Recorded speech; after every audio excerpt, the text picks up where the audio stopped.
Welcome to the Spiritual Hustler Podcast. I'm your host, Jessica Zweig, multi-seven-figure serial entrepreneur, best-selling author, and branding and business coach. And this is a show where we are redefining the word hustle, reclaiming our true feminine nature of magnetism, and putting down the self-judgments and shame around loving to work and making a lot of money at it. On this show, you're going to learn how to stop hustling and start spiritually hustling. By pressing play, you are now part of a new movement of women who don't hustle for money. We hustle for meaning. We don't hustle from lack. We hustle for love. We don't hustle from survival. We hustle for humanity's thriving. We hustle toward healing the ancestral programming of fear and step into a new understanding of safety in the body to receive. This shift isn't going to only heal your life. It's going to make you a whole lot richer too. This is the Spiritual Hustler Podcast. Well, hello and welcome back to the podcast, my beautiful spiritual hustlers. I am your host, Jess, and I am so excited to officially welcome you to the very first unlocking series of 2026, you guys. If you're new to the show, welcome here. If you're not new, welcome back. If you're not new, you know that this is the place where we blend all things business and spirituality in service of the divine feminine.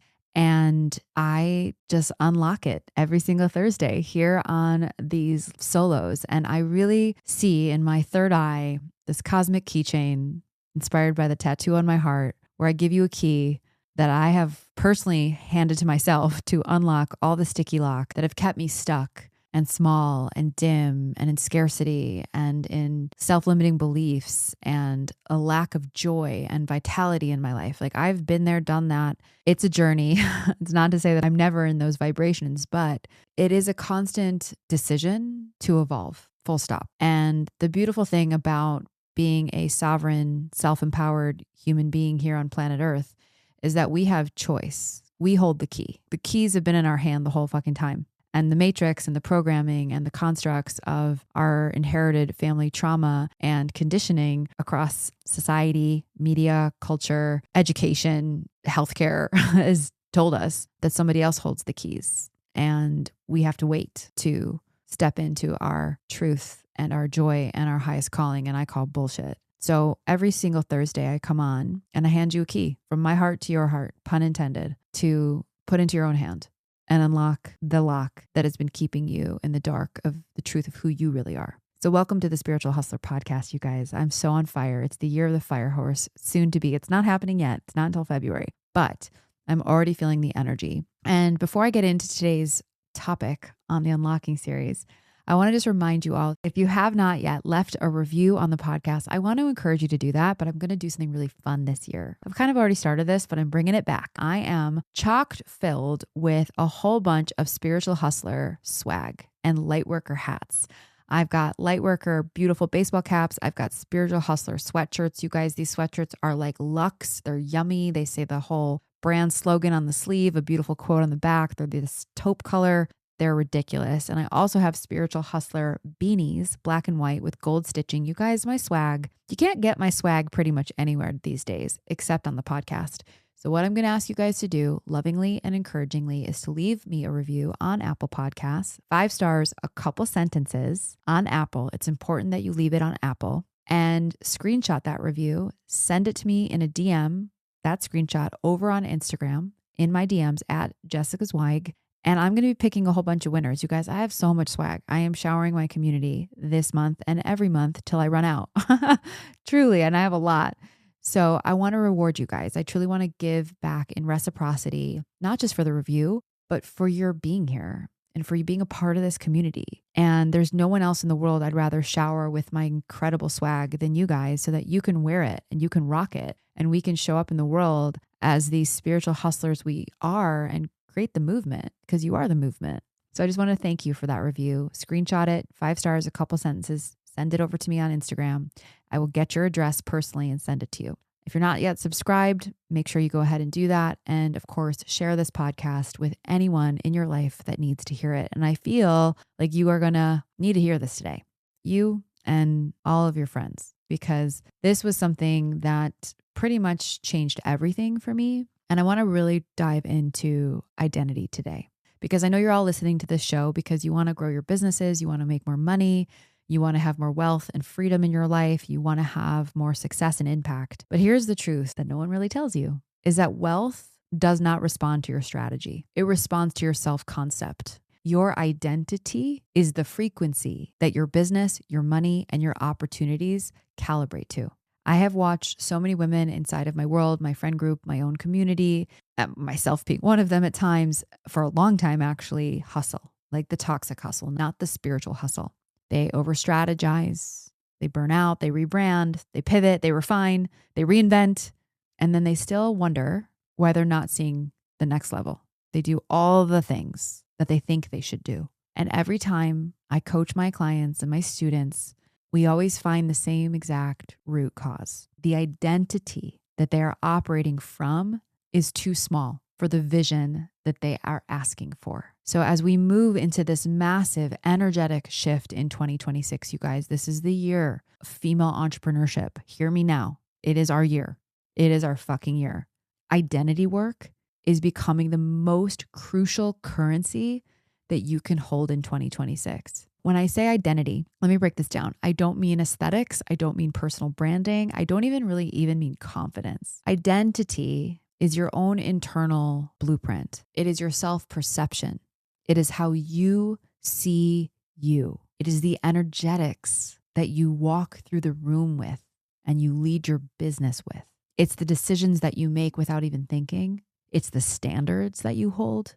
It's the truths that you are willing to stand in and embody. Identity is the actual operating system of your soul, your life, your career, your business that runs everything else. Now, most women build businesses from their current identity, right?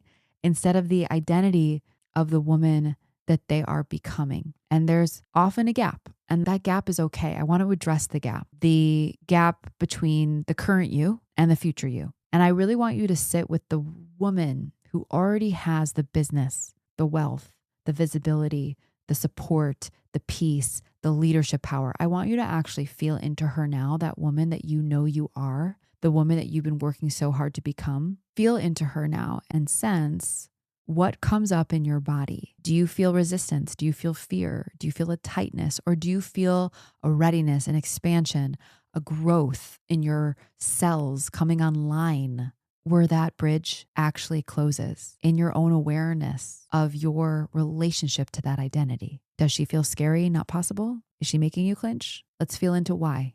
If she's getting you excited and you already feel like she's arrived, then let's go. The gap is not going to be ever bridged by hustling or tweaking your fucking logo or one more funnel audit. None of that is it. It is bridged by identity alignment, coming into coherence with the woman that you say you want to be. And I have been talking to so many women lately who can feel that woman is coming. She's here. 2026 is that energy calling them into a completely new version of themselves. Full stop. No more apologies. This is not a surface shift. This is an identity shift.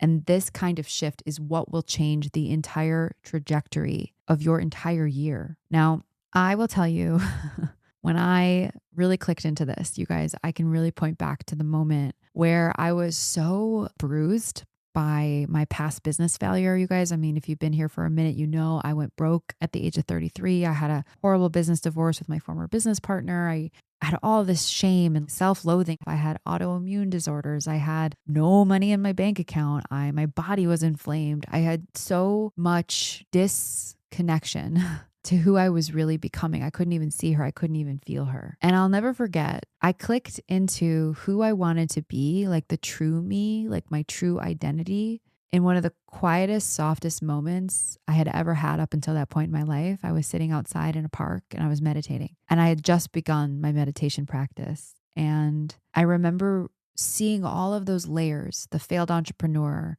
the socialite, the toxic business partner that I could be at times, the bad girlfriend that I felt I was because I had borrowed all this money from my boyfriend, who's now my husband, because I was so broke. All of these layers of my quote unquote identity just fall away. And I felt myself come into this very simple sense of myself that was clear and pure and healthy and self-loving. Like I remember loving that feeling of coming into the depths of that version of me. She was real. And it was from that moment, it was really a turning point. And I started to move, as I've been saying this whole time, from that identity. I started trusting that my value wasn't in my bank account. My value wasn't in my struggling relationship with my boyfriend. My value wasn't in my past mistakes. My value wasn't even in my past successes because I had had them. My value was within me, just being me. And from that place, I started building my company, Simply Be, the business that I would scale to multi-millions in revenue in less than 7 years and exit. It wasn't my strategy, you guys. It wasn't the team that I had built. It wasn't the revenue milestones. It was when I realized that I had built that business from an identity of truly leading it, not proving anything. For sure had seasons throughout those Simply Be years where I dipped back into proving. I had a lot to prove, in fact, at the beginning of that business. But I started to really shed, because this is an ever-evolving process, that feeling of needing to prove myself as myself being enough. And that wasn't confidence. That wasn't all of a sudden Jessica became confident in herself. She became sovereign in herself. It was energetic. It was a blueprint, as I said before, that said, I am a woman who gets to lead in my own way. And every time I've ever up-leveled since, the pattern has been the same. And I've quantum leaped multiple times since then. And it's always identity first. It's always, who am I being in this moment? Action second, and wealth third. And I really feel another identity shift coming collectively for women right now as we enter the year of the fire horse. It's honestly one of the biggest I've ever fucking seen. The timing of this year, the frequency of it, it is so powerful. Now, I want to just unpack a couple perspective identities that you might be adopting and embodying without even realizing it. The good girl identity, the one who's always operating from approval, playing small, prioritizing harmony over truth, right? Want everyone else to feel good. Like, as long as everyone else is good, I'm good. That's the good girl identity. Does it sound familiar? Maybe you are working with the shadow CEO identity. I certainly relate to the shadow CEO identity, believing that you need to do it all. You need to kill yourself. You need to work your ass off in order to deserve success. Money doesn't grow on trees, Jessica. You have to work hard. I can hear my parents right now. Remember, it's conditioning. Maybe it's the past self identity, letting those old narratives, those failures from your previous business, your previous client engagement, your previous breakup define your current reality and your current capacity. Or maybe it's the conditional worth identity, where you only feel worthy when you achieve something, when you produce something, where you're validated by someone or something else. And most women build their businesses from one of these identities, and then they wonder why they are plateauing. This is really my call to all of you this year. We are entering a year that amplifies not your strategy, not your brand, not your vision. Your power identity will accelerate you, and your small identity will confine you. So what are you going to choose, babe? Because 2026 holds a frequency of speed. It is the year of the fucking fire horse. Expansion, destiny activation, sovereignty, trailblazing, ignition, fire. It doesn't respond to the identity of who you have been. It is only going to respond to who you are becoming. And there is an activation for this coming very early in the year, a collective doorway, let's say, for the women who are really fucking ready to step into that identity. And I'm going to tell you more about it shortly, very soon. Stay tuned. I promise it's coming soon. But before we wrap, I just want to leave you with just a few questions. You can journal on these. You can spend some time meditating on them. But I just want to ask you to ask yourself, number one, who is the woman that I am becoming? What standards does she hold? And what does she no longer tolerate from herself as much as other people? Write them down and look at those answers, because in those answers are your blueprint. So here's the part that no one is telling you. Identity isn't affirmations. It's embodiment. It's choosing differently. It's showing up differently. It's deciding differently. And in a few weeks, I'm going to guide you through this process that takes this to an entirely new level. But today I want you to start with these. Hear me now, sister. You are not meant to enter 2026 as the version of yourself who doubts her power. You are not meant to lead with your old patterns. You are not meant to walk into your destiny carrying the weight of who you used to be. You're meant to evolve. You're meant to expand. You're meant to ignite. And if you're feeling this shift, if you're feeling this whisper inside of you that it's time, I want you to truly trust it. I trust it for you. You've got to trust it for you. I know it's in you because we're just getting started. Like if you think everything you've done is big, just wait. This year, what's coming next is big. In the spirit of the fire horse, giddy up. Let's go. Let's ride. I love you all so much. And I will see you on the next episode of the Spiritual Hustler Podcast.